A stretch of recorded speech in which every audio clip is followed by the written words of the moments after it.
Disaster Relief Plan, Mobile, Alabama, hurricane. I've got to leave this time on a job. Here I am, rock you like a hurricane. Here I am, rock you like a hurricane.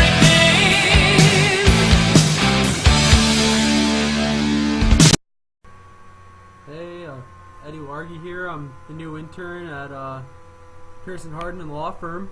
It's Bring Your Kid to Work Day and also my first day. And here in Mobile, Alabama, we got hit with a hurricane. So basically doing this video log to inform everyone of our, I guess, story down here during the hurricane and hopefully educate a couple people on what to do come the time. Currently we got 10 people upstairs doing the work on the 20th floor of this law firm. 2 of them have disabilities. There's 7 children due to the Take Your Kids to Work Day. There's 5 under the age of 5. 2 teenagers, 16 and 17. And oddly enough, this law firm has a pet iguana. So the first step is the CEOs took charge and led everyone to the safe room. And now we're down here. This is our evacuation plan with primary and secondary exits as made by our CEOs who have taken charge and led us through down to the downstairs in our safe area, which is in the basement of our building. It's designated for our law firm specifically with supplies to last us up to 10 days in here with up to 20 people pending we had a full office for the day. We've now been down here for a few hours and we've checked everyone for injuries. We've made sure that everyone who was upstairs during the storm has come down and made sure that they're safe and not injured.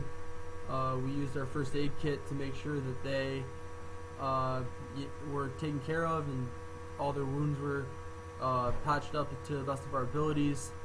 In the upstairs we closed all the windows and put sandbags down, which were placed in a storage room in case of an emergency such as this. We've discussed where all the exits are in the safe room just in case we're able to get out or need to leave for some case. We've collected all the documents that are important to the law firm. Most of them were backed up onto a hard drive so that we could grab it and go. Files were brought down and now are placed in a locked cabinet downstairs. And we've discussed what we're going to need in the past few days and how to ration our supplies over the next couple days while we wait for some help. This is our senior VP, Mitchell Matarolo. He's actually my mentor throughout my internship, and he actually created our survival plan, so he's just going to kind of take you through our next steps for the rest of the day and into tomorrow.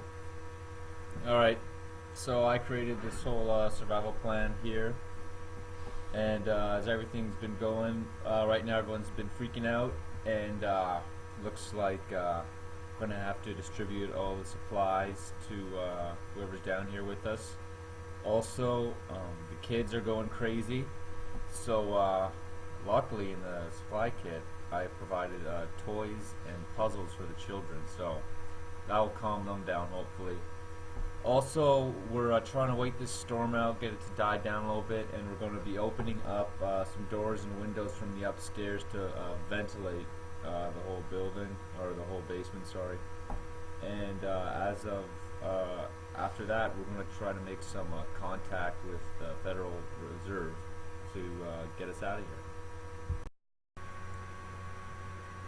here. Day 2 down here in the safe room, and we're kind of just waiting it out. Still sitting here with the same supplies that we started with.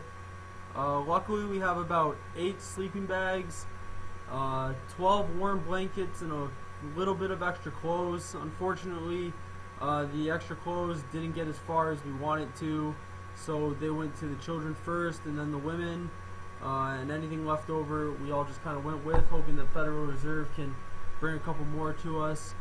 We have a crate for the iguana, a phone in case we can get reception to call the authorities, a little bit of cash, sandbag, a bunch of plastic bags, some duct tape, an emergency generator, couple large pieces of plywood, hand tools, and we have a copy of our survival guide. We also have a cooler filled with water and food, non-perishable items, just in case. We have a first aid kit completely full, just a big old guy with lots of scissors, ice packs, and band-aids. We have all the law firm stuff that we got from the day before, and luckily, if we can get a hold of Federal Reserve and they're willing to bring us batteries and flashlights, some extra food and water, toys for the children, any antibiotics and painkillers for the injuries that we've kind of encountered. Nothing too serious, but some Advil or stuff like that would really help, because the supply kit can only go so far. So hopefully we get a hold of that by the end of this day, and get out of here soon. Day 3, down here in the safe room. It's about 6 o'clock, I'm guessing. We actually did contact Federal Reserve today, which is awesome. Unfortunately, they haven't found a way to get us out yet, but they're going to bring us some supplies. We're in need of some more water. We're not at an alarming amount yet for what we have, but it'd be nice to get some, so we're going to grab that.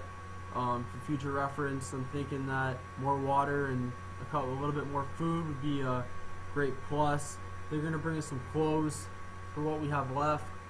I mean, we've all been sitting in the same clothes for 3 days now, so that's great.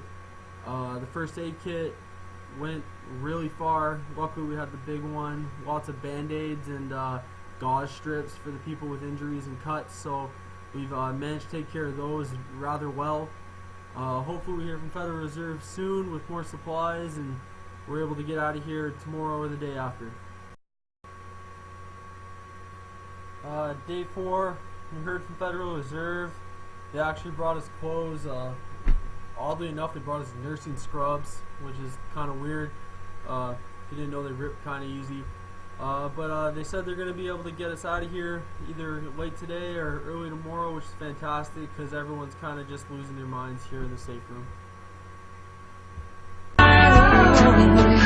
Can't be heard. I will remember you. Will you remember me? Don't let your life pass you by.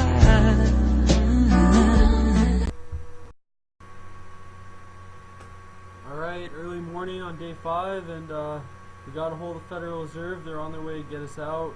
Thank God for our safe room and our evacuation plan and all the supplies that we had down here, and thanks to the Federal Reserve for getting us out. We were lucky enough to keep everyone safe and have no casualties or serious injuries, so hopefully we can get the city back to where it started and everything will be okay.